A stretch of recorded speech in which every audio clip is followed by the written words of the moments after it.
This is the book titled Deep Time in the Mono Lake Basin, Nature and History Over the Last 10,000 Years, published just a couple months ago by University of California Press. And Bob is the historian for our group. He lives in June Lake, but before retiring, he was a history professor. I didn't write it down, Bob. It's not Pomona College, Whittier, Claremont. There it is. Emeritus Professor of History and Environmental Studies at Whittier College. Yes, of course. Okay, I'm sorry, Bob. So here's what I'm going to do to finish this introduction. I'm going to read you what's written on the back of your book because I wrote it. I got to read this in manuscript form, has quite an honor. This is a fascinating dive deep into the environmental history of an ancient inland sea. This is a unique addition to Mono Lake's human story, revealing little-known local water battles that preceded today's threats from stream diversions by Los Angeles.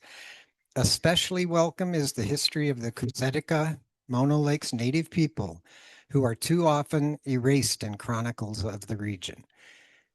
That's what I want to say. And Bob, I'm so glad you wrote this.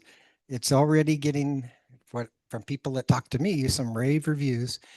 And it is available, but to say it right now, in the back, it will be available for purchase and signatures, or if you brought one and you want to get it signed tonight, by Bob. So, thanks, Dave.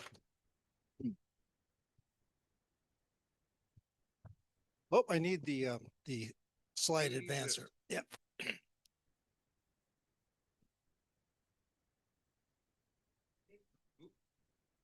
There we go. Yep. So the book is about 300 pages long and it covers 10,000 years. And so I'm not going to try to give you everything. If you want to know more, the point is we have the book is for sale. Closer. Oh, it's loud up here. Okay. So I want to give you just a little backstory on the production of the book and how it came to be. Then I'm just going to, well, I'll explain because Dave, only if you have it right up here. Okay. So the book is deep time, and I've defined that as 10,000 years. And the reason for the 10,000 years is that because that's how long archaeologists have determined more or less humans and people have been in the basin. Some of them passing through, but by about 5,000 years ago, those folks were becoming permanent residents of the basin. And the last ones to be here, the indigenous peoples, for the last 1,500 to 2,000 years are the Kusetica. So it is a long-term look at the people, not just simply the indigenous people, but the various waves of people in the basin and their relationship to the environment and how they've changed it. Oh, we went backwards again. How'd that happen? Right. So rather than give you the whole story, I'm going to focus on some vignettes. Now, history is a narrative art, and it's a story. And what I've told here is a story. It has a beginning, a middle, and an end, sort of, as to where we've gotten to. But historians are constrained by the facts. Another story would be Goldilocks and the Three Bears. You know the story. It's got a beginning, a middle, and an end, but there's no truth in it, right? It's a fairy tale. Historians are constrained by the documents and the written record and the archaeological record that we can find and then document. So the book is documented. I don't make any unsubstantiated claims. I make some inferences along the way, but it is a narrative. So there's an entire narrative, and I'm going to break it down and break up the narrative and just look at some vignettes. And a vignette doesn't have to be a narrative. Some of these will be, but this is going to be brief because, well, I want to take questions or comments from people here. I see a lot of people who I know and who've been around. I've been working on this book for 6 years. And making presentations on various parts of the research that I've been doing, both at the monthly meetings here for those years, and then in Bishop at the Eastern Sierra History Conference. And without these opportunities, it wouldn't have come together. But when I started pulling it together about a year or so, taking all those pieces and making it into a whole, I had a manuscript that I wanted to have the University of California Press publish. Because, well, we're in California, right? It seems to be an obvious choice. And so when I went to the press with a proposal, and then I had the entire manuscript, the managing editor and a couple of other initial readers said, "Who cares? It's such a small place. It's a speck on Earth. There's only a few hundred people there. Who cares?" Okay, all right. So it's been published, and so somebody cares. Um, and I think I'll come to some of the reasons why it is an important book that extends beyond the Mono Basin, the Mono Lake Basin, because it deals with the relationship of humans to nature, people and nature over a long period of time. And of course, we are having our own troubles with our relationship to the environment, and we've had that for quite some time. But this narrative looks at the way in which that unfolded over time in one place, and that is our place right here. The vignettes are designed to pique your interest. And those of you who have read the book and you know some of this already, you can put together the pieces. So I've got 4 vignettes rather than the entire story. So we're going to start with vignette number 1. When I wrote the preface, I didn't have a cover. And so this is the first paragraph in the preface. The whole preface explains the sources of inspiration and why I'm interested in doing an environmental history of the Mono Lake Basin. And it has some personal stuff in here. But I want to get to the last sentence, which is, on a moonless night, we can lie on the south shore of Mono Lake and clearly see the Milky Way. Now, some 20 or more years ago, Joyce and I periodically went to Navy Beach, where the Forest Service and the California State Rangers would periodically change over and do star talks. And sometimes it was a moonless night, sometimes it wasn't. And the most memorable of all those leaders of star talks is our own Janet Carl. Where's Janet? Where'd she go? Oh, there you are. Janet inspired us with her. That's what I was going to start singing. Bats eat bugs. They don't eat people, because the bats are coming out. Well, it's getting dark. But then I asked Joyce, my wife, I said, "Joyce, did we ever take any photographs of the Milky Way?" And what was your answer, Joyce? No, we never took any photographs of the Milky Way. So 5 or 6 years ago, we acquired a new neighbor, about 5 minutes walk from our house. And I would walk Seeger by his house, and we got to know each other as he was building his house. And I learned that Phil had fled Southern California to life up here, and he had acquired a hobby, an avocation of what he called astrophotography, which is taking photos of the night sky. And so I asked Phil one day, I said, "Phil, do you have any photographs of the Milky Way over Mono Lake?" And he said, "Do I have photographs of the Milky Way over Mono Lake?" And he sent me about a half a dozen. And that's the one that we chose. Phil's in back. Phil, thank you, Phil. Now, this entire photograph is on the cover. And if you go inside the front cover, you'll see Phil's name, photo by Phil Sutphin. And we'll come back to that on the last slide that I have to share here as well. So that's how the cover got to be the way it is. And the press, by the time they got around to saying, we really got something interesting here, it could be more than just 700 square miles and 200 people. Who gives a shit about that, right? They don't care. Anyway, they got behind it and have been really doing a great job of marketing and putting it out there. So we're going forward. I want to go backward. So thank you, Phil.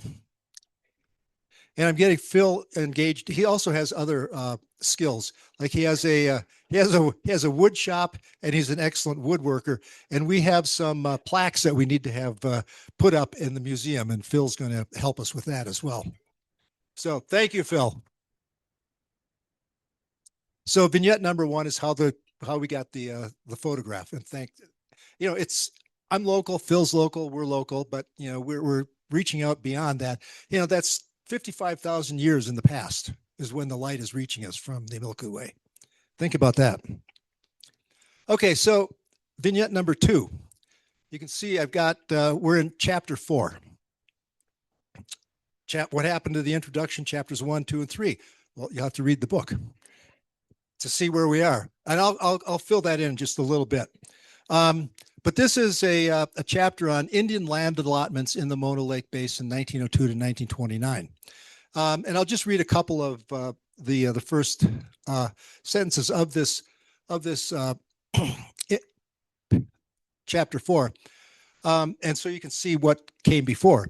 The Kudzetika may have been dispossessed of their land and intimate connection to the environment that had sustained them, but in the early 20th century, an opening came for some family heads to obtain up to 160 acres of land through the Indian General Allotment Act.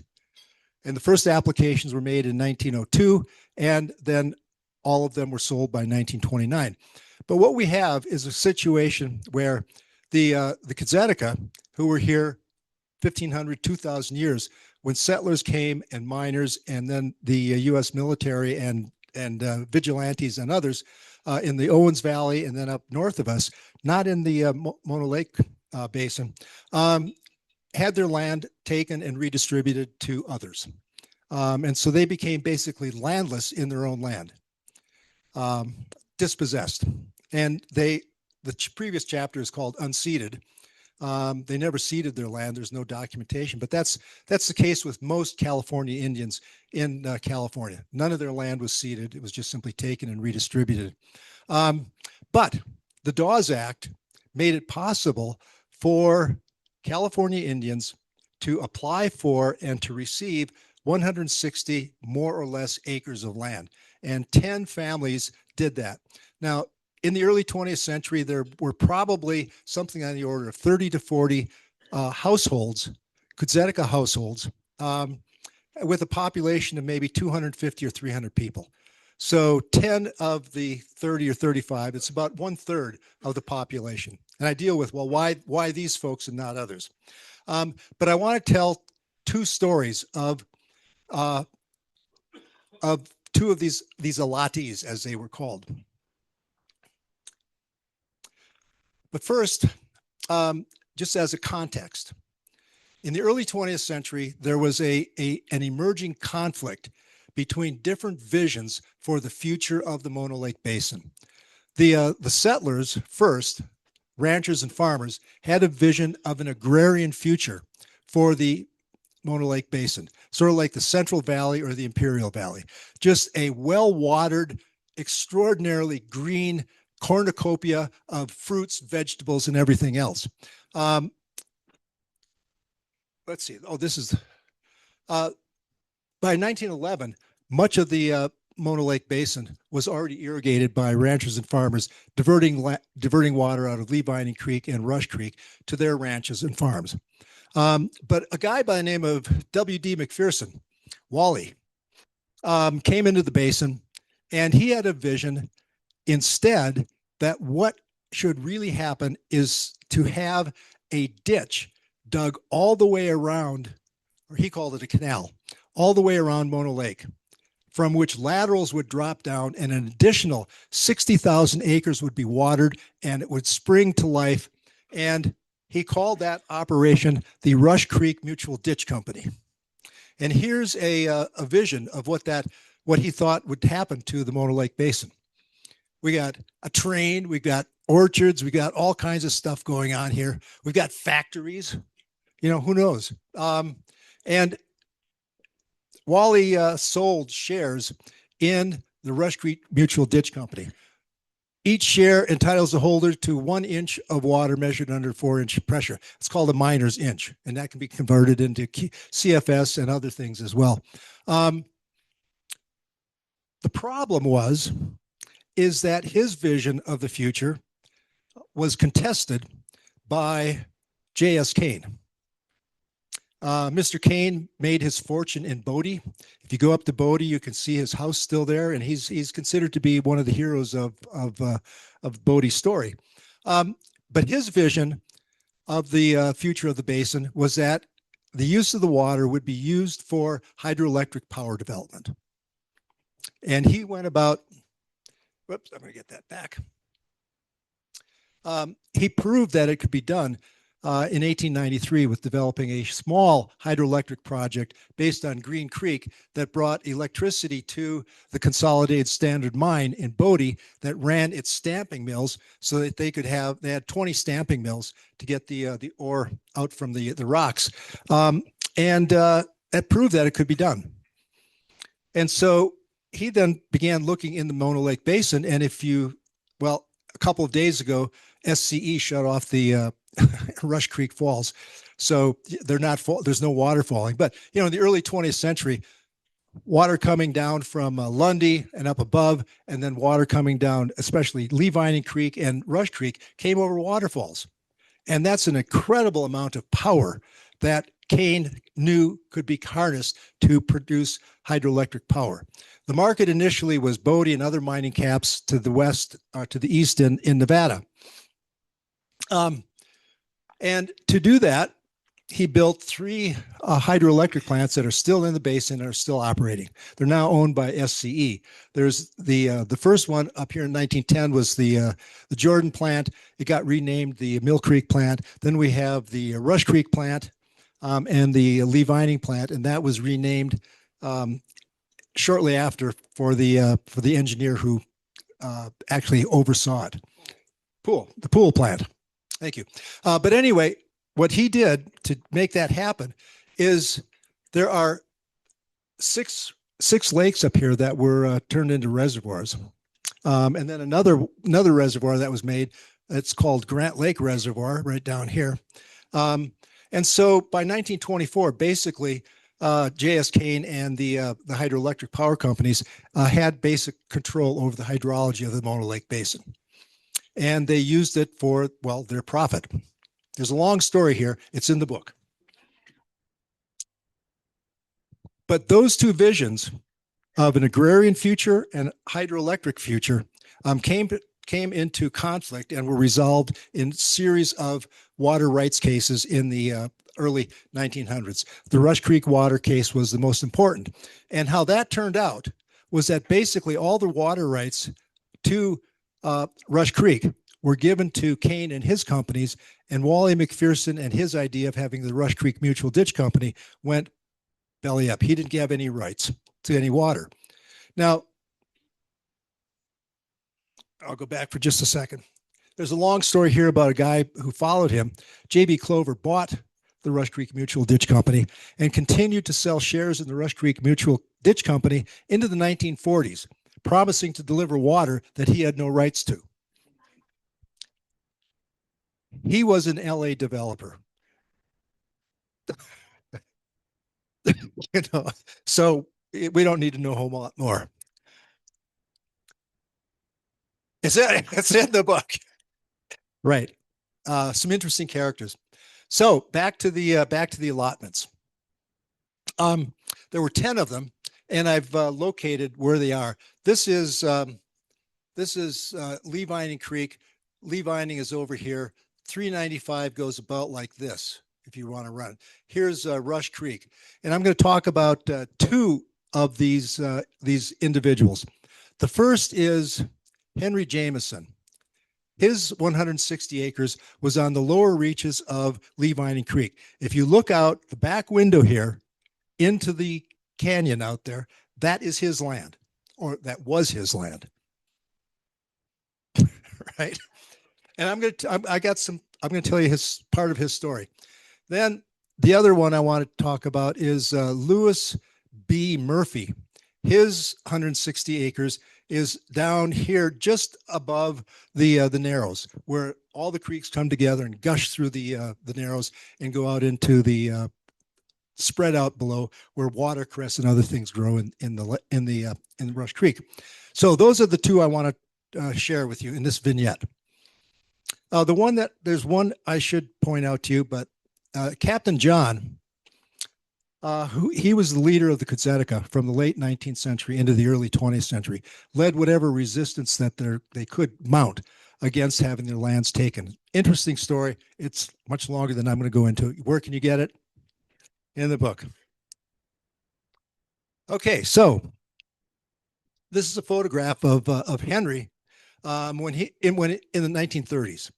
But what I'm going to talk about is an incident in 1919. And the reason we know about, or at least I do, a lot of the stories of these allotment holders is because the federal government decided that the Indians of the Mono Lake Basin were under the jurisdiction of the Bishop Indian Agency. And they had files on all of these people and what they were doing. And so in those files, and all those files, by the way, were made available several years ago online by the Great Basin College in Elko. They have a Great Basin Indian archive up there. So anyway, in 1919, this is on the, what's that called up there? Letterhead of this. That's the Canadian Irrigation Company. Now, what is happening here is that the manager of the Canadian Irrigation Company is reporting to Ray Perrette, who's the Indian agent in Bishop, California. And what he says is he received a letter from Henry Jameson. And I want to read to you. You can't see it particularly clearly here, but I want to read it to you. Whoops, I need a third hand. Can you hold this for just a second?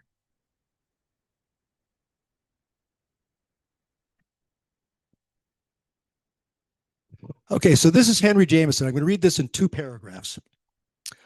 And he's addressing this to J.S. Kane. Okay, I'm going to write to you just a few lines to you this morning, and I want to know, you want to go to buy my land up here at Mono Lake? Did you find out about it yet or not? Please let me know about it just as soon as possible. If you already find out about this, will you be willing to buy my land or not? Please let me hear from you in short time. Write letter to me as soon as you can. Now, Henry is clearly agitated, and he's got this 160 acres, and he wants to sell it. The problem is that the allotments were not given to the Indians as free ownership. They were held in trust for 25 years by the federal government. So Henry did not have the ability to sell his land. He did not have the ability to take a loan out on it. He did not have the ability to get a mortgage. So why is he interested in selling his land? This is the next paragraph. I want to take my sick boy to white doctor or Indian doctor. You know, it costs so much money to travel to the doctor. So I wish you could help me out to give money. I want $100. Okay, so we don't know what illness it was, but it could have been part of the influenza pandemic. We know that the pandemic had gotten into Gardnerville, and there was sheep being moved down from Gardnerville into the Mono Basin on a constant basis, and it may well have been the influenza pandemic that had reached into the families of this one family. Okay, so that's what he wants to do. I never take my son to white doctor. Now I'm going to take my boy to white doctor that they might cure my boy. You know, I can sure pay you back the $100 next summer. This is all I'm thinking about for this time. I hear you will be here at Mono Lake in a short time, and be sure to come over to my place. I want to see you when you come here. Be sure to answer me tonight. Henry was an interesting guy. There's a backstory on Henry. But what this shows is that Henry did not have the ability to use the wealth he had created by ranching and farming on land that he had, that he thought was his, but it was held in trust by the US government for 25 years. Now, shortly after that, we know that his son did recover because his son was a signatory on further paperwork where Henry wanted to get his land transferred from being in trust to the federal government. I mean, yeah, it was a trust to the federal government, to his own ownership in fee simple, patent fee. And so he filled out the paperwork and his son signed it. So we know he finished that off. But the last, and it was a series of questions that he had to prove that he was a capable manager of money and of himself and his family and his land and of his farms and everything else. And he did all of that. The last question on the form was, and I'm reading this because we're just in the shadow of July 4th celebrations. And I want you to listen to what Henry said about, in answer to the question, set forth fully your reasons for requesting a patent and fee, to which he responds, want to have patent and fee in own name, want to be free.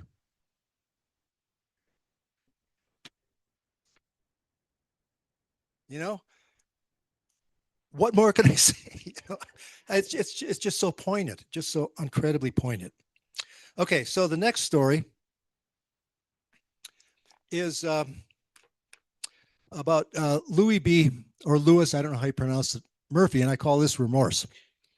You can't read this letter over here. This is the handwritten part. Lewis was the only literate Kudzetica. Actually, he's not Kudzetica. He was from the Adobe Valley over near Benton. And this actually letter comes from Benton, and it was dated May 1st, 1915. But I want to read to you, this is the response. I got, well, then there's a response to this. But here's what Murphy's letter says. The urgency is about as much as Henry's was. And he writes it to, at this time, the superintendent of the Bishop Indian Agency was a guy by the name of Ross Spalsbury. And he says, this is Louis B. Murphy in his own handwriting. I thought I'd drop you a few lines to let you know that I did not plant anything this spring. That's why he had the land, was to plant things, to do things, right there, have a farm. I did not plant anything this spring. I wish you would come up and get this land. Well, you said you might come up next week. I'll go over to Crater, which is just on the other side of 395 now. I'm going to wait for you to come over there at Farrington. When you get this letter, you answer as soon as you can as feasible. So Spalsbury gets this letter and says, what the hell? What's this all about? And he didn't get up to the Mono Basin to listen to Lewis about why he wanted to give up his land. But there was a guy in Benton who he knew, who he said, well, can you go and talk to Murphy and write a report for me? And so I'm going to read to you the report that this guy wrote to Spalsbury in response to Louis B. Murphy's question. Can you come and take this land for me? Okay, so here's what the report said. Prior to making claim to the land as an allotment, it had been occupied and part of it cultivated by other Indians.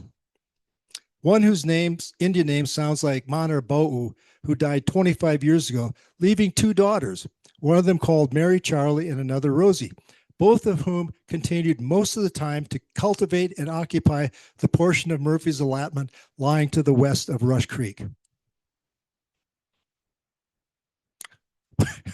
Women, Kudzetica farmers. The other Indian was called Joe Boga'a, and he died about the same time Lewis Murphy got the land, leaving a daughter named Mary Schwager, who, as did her father, had occupied, cultivated, and claimed, parens Indian fashion, a portion of the land lying on the right bank of the Rush Creek. Now here's what Louis wanted to do. Wishing to surrender the land to these women, Lewis Murphy has been trying to find and obtain another suitable tract. He got the land and he didn't want to farm it anymore because there were already Kuzetica women and others farming it. He did not want to use his right of ownership to evict them. Right? So Louis gets into a bureaucratic nightmare that is hard to believe. He wants to give up his allotment. So he goes to the general land office in Independence. And they say, well, you can't because it's held in trust by the federal government. You know, it's there.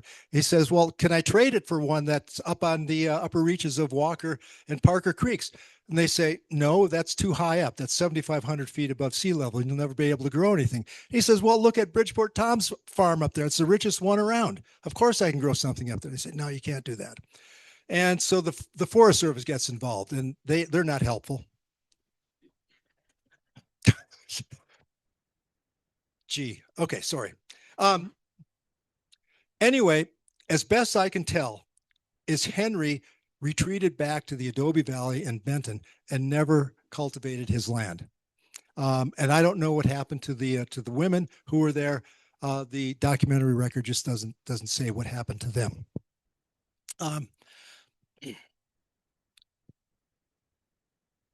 Now, I said these vignettes were not connected by any narrative structure, right? So we're leaping to chapter 7, which is entitled Trout and the Public Trust, Sinews of Environmental Recovery and Restoration in the Mono Lake Basin, 1984 to 1925. And the first paragraph places what happens in the 1970s in the context of Earth Day of April 22nd, 1970. And then the paragraph that's down below that goes on to say, well, where does it say this? Okay, within a decade of Earth Day, in other words, by 1979, 1980, Mono Lake would decline to 63, 72 feet above sea level, a nadir at which its ecosystem was in crisis and the creatures that lived in it or depended on it for their species survival were threatened. And like all other things on Earth, as Apollo 11 and Earth Day made clear, the Mono Lake Basin 2 is part of one endangered Earth and threatened by human actions that could be challenged and reversed. So many of you in the room know the story of the Mono Lake Committee and the struggles, legal struggles, and others to prevent the city of Los Angeles from exporting as much water as they were from the Mono Basin down to Los Angeles. Now, this is a very famous chart that the Mono Lake Committee has produced. They call it the rainbow graph, which you can see why. It's got these great colors.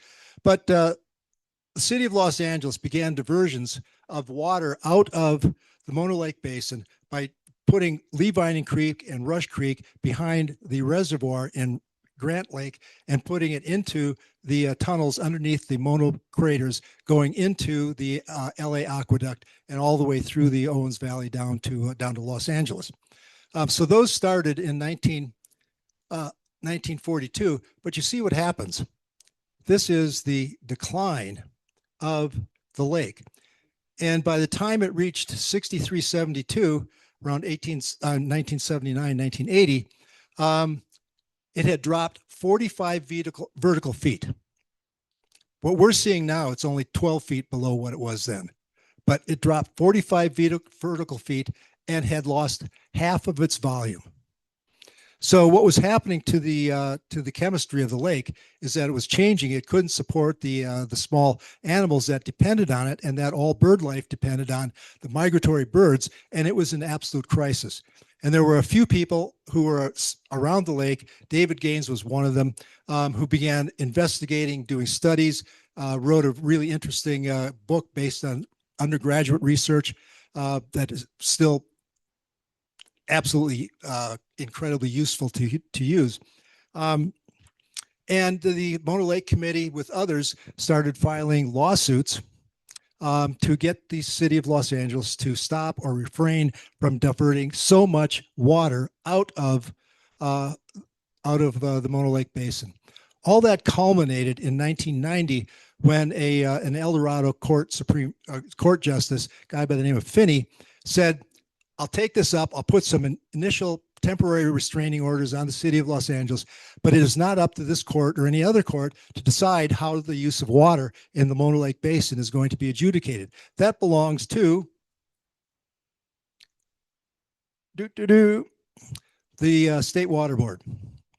Now, those of you who were here last week or zoomed in, you were treated to Mark Del Piero and what he had to talk about.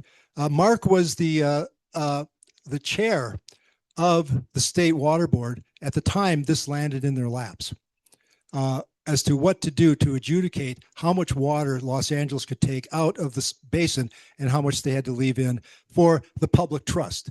Public trust doctrine is interesting. It says that the state of California has the right to protect environmental resources for the public trust. And then also we've got, well, trout. The trout had rights too. You couldn't take as much water out of Rush Creek to desiccate it so that the trout didn't have a suitable habitat to reproduce. So all this there was a tremendous number of studies. There's 100,000 pages of testimony and scientific studies that were produced leading up to hearings that were held starting in October of 1993, leading to their decision that was released on September 28th, 1994, which adjudicated how much water they could take and under what circumstances. It's very complicated. And where can you learn more about it? Well, you can get it from the Mono Lake Committee, but you can get it in my book too to learn. You get the shorter version of it. But here's the thing. The Mono Lake Basin is a saline lake basin within a bigger basin called, well, the Great Basin.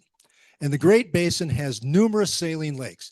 The Great Salt Lake, duh. But then Walker Lake, not too far from us. And then up in Oregon, there's another one called Lake Abert. All of these saline lakes have experienced basically the same problem that Mono Lake has, is that the water was diverted largely out of the streams running into those lakes. So those lakes all lost water. Abert Lake has dried up a couple of times. And most of the diverters were farmers and ranchers. Now, what happened in the Mono Lake Basin, compared with every other saline lake in the North America, the Great Basin in particular, is that the legal actions and the State Water Board identified and found one diverter, one entity, the LADWP, responsible for environmental damage and for restoration. One entity. It's unusual, it's unique, and in the conclusion, I compare the fate of Walker Lake and what's happened there over the last 10 years or so to the Mono Lake Basin. But I tell the story of how and why it was that there was just one diverter in the Mono Lake Basin of water out.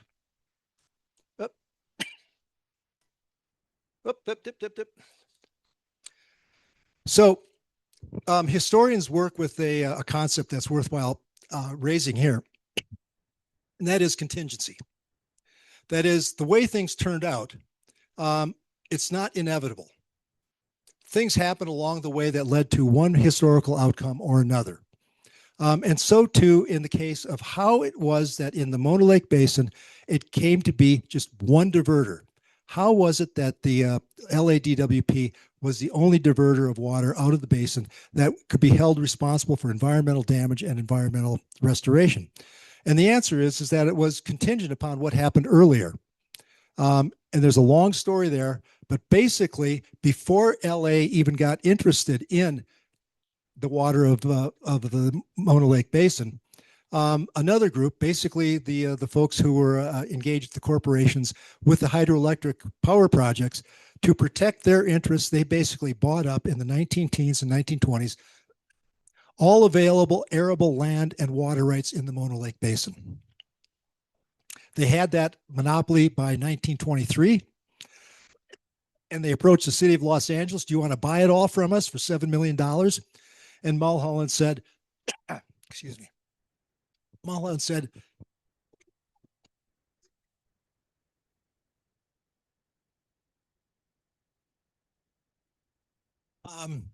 he said after a month that he wasn't interested. And that's because the St. Francis Dam in 1922 had collapsed. And I don't know how many people died in that, 1,000 or 2,000. So he was dealing with the fallout of that because the dam wasn't built to particularly good specs. And then in the Owens Valley, he's conducting basically a war against the farmers and ranchers in the Owens Valley. And it's a guerrilla war, goes on for quite a while. So he had his hands full. But by the late 1920s, the company that had the water rights in the Mono Lake Basin started opening negotiations with the LADWP again, and they reached an agreement in 1933 to sell all of the land and water rights that they had to the city of Los Angeles. So why there was one diverter and why it was the city of Los Angeles, it's contingent upon what had happened prior in the Mono Lake Basin. Okay, so was that 3 or 4? 3. Contingent and unique. Yes. Okay. Conclusion. The conclusion comes right after chapter 7. Chapter 7 is the last one of the book. Okay.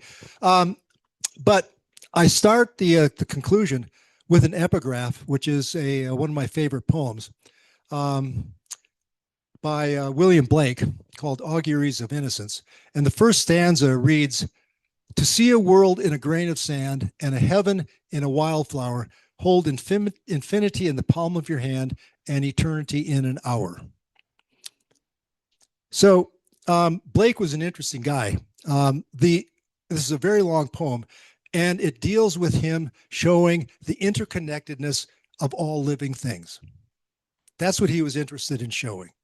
And he wanted to show that you could see the entire universe in a small grain of sand. Bob Dylan wrote a song similar to that at one point. It's a beautiful song, if you could say that about anything that Bob Dylan sang. But it's a beautifully sung song. Trust me. So what I say is the Mono Lake Basin is like Blake's grain of sand. The basin itself is small, just 700 square miles, but as seen in deep time, reveals a larger story. The basin and the lake are intertwined with people in a particular place in which major themes in the environmental history of the American West are interwoven into a single narrative. And that makes the story told here significant and unique in the context of global concerns over the world's environmental health. Now, I go on to explain that a little bit more in the chapter. And I want to stop there for just a second because I'm going to tell you a challenge I give to book clubs that are reading the book. Now, I'm not Dan Brown, and this is not a Dan Brown novel, but there is a hidden message in here, and I'm going to point you the way to it. And I'm going to do that in part by reading to you a poem as well, written by Barry McPherson. Many of you know Barry. Barry was the grandson of Wally McPherson, who created the Rush Creek Mutual Ditch Company. Oh, no. Oh, here it is. Okay. And Barry was born and raised in Lee Vining. He went to college and became a professional fish biologist and spent most of his life up there in Oregon. But he was also on the board of trustees of the Historical Society for quite some time.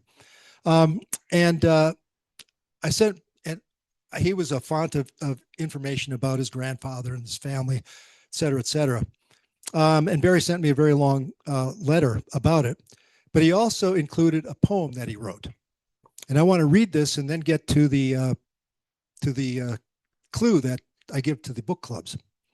So this is Barry McPherson, called The Twirling Phalarope. And he writes this because he was born here. He'd go out onto the lake. He'd watch the Wilson's phalarope. Here's the poem. I love to watch delicate phalaropes twirling round and round on Mono Lake, stabbing again and again at little morsels that their current brings to the surface.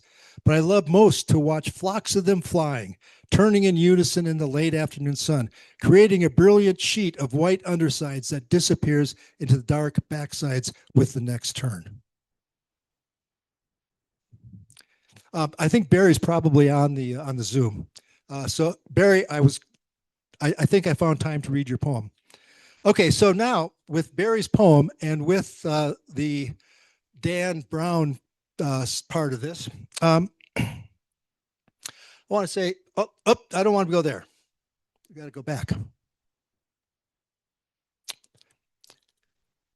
Does anybody know what an augury is? Okay, I'm going to read you a definition of what is the meaning of the word augury. Augury is the practice of acquiring and understanding omens through the observation of birds. These omens can be determined by how the birds fly, sing, and what kind of birds they are. The omens observed through augury give information, whether good or bad, about what will occur sometime in the future. Now, those of you who get the book and those of you who have read it know that the introduction is called The Phalarope View. And every chapter has a line drawing of a phalarope to remind everybody that this is not just simply about us, right? It's about other species.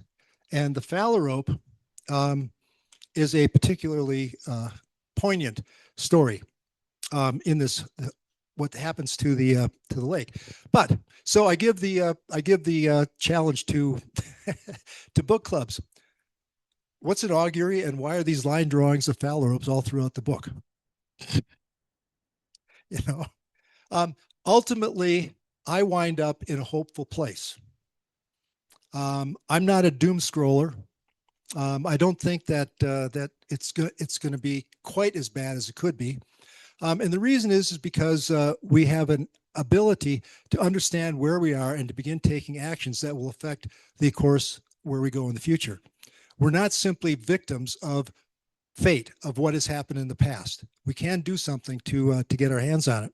I have in the chapter, I say, well, what would it be like if we were out? We've looked back 10,000 years. What if we go out 10,000 years and look back? What are we going to see? It's hard enough to do 100 years, isn't it, Dave and Janet? But I think we can be pretty sure that Mono Lake is still going to be here. We don't know what the human technology is going to be, but I have hope that we are living through a moment of inflection, not just in the Mono Lake Basin, but in the world, that we are facing challenges. Climate change is a serious challenge, but I do think that we have learned enough that we will be able to make some changes and get us out of it. 100 years from now, Dave, I'm writing a letter for the time capsule. 100 years from now, I think those folks will be able to tell how much change we've been able to affect. But I think we will. I don't think we're going to head the way of Owens Lake. We're making a change. And with that, I'm almost done. Come on.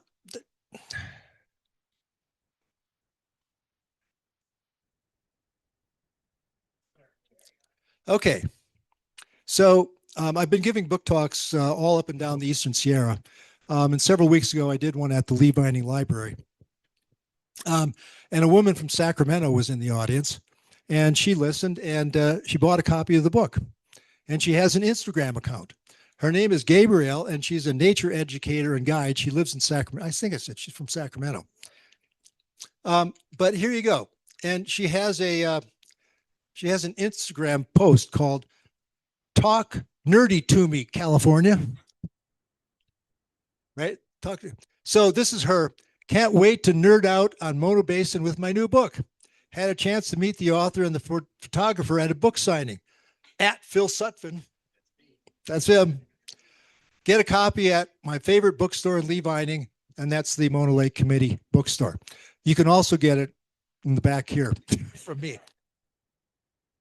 So thank you for your time and energy.